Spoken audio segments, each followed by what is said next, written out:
The Fed just lowered interest rates by 0.25%, and there was actually some internal disagreement between different Fed members of how much to lower it. Some wanted to lower it by 0.5%, some didn't want to lower it at all. So let's talk about why the Fed lowered rates by 0.25% and why there was also some disagreement, because I think that gives some insight to where the Fed feels about the economy at its current state. Inflation numbers have still been relatively sticky. The Fed's target inflation rate is 2% and has been for a very long time.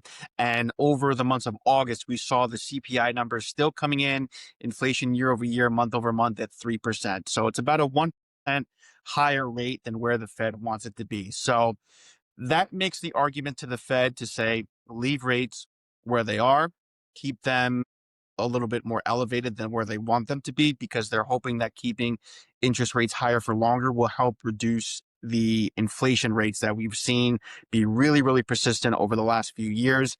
But on the same table as that, the Fed also, one of the members said, let's go for a 50% rate cut. So, which is a very stark difference from not lowering rates at all.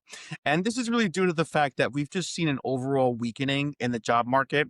I know with the federal government shutdown, we haven't really had access to a lot of the payroll data that's typically released. So the Fed has had to rely on anecdotal data as well as private sector data to make this decision.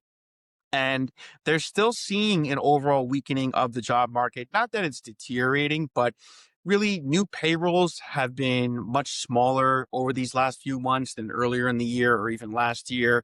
We've seen the unemployment rate slowly trickle up. So it's a combination of the unemployment rate slowly getting higher, as well as new jobs being made available are coming down. So it's on both fronts, right? Unemployment goes up and new jobs coming down. So those two factors together overall are making it a stickier situation from the employment market standpoint. And I think this is why the Fed felt, let's just cut rates by 0.25%, because it still then gives them some flexibility to reduce rates further.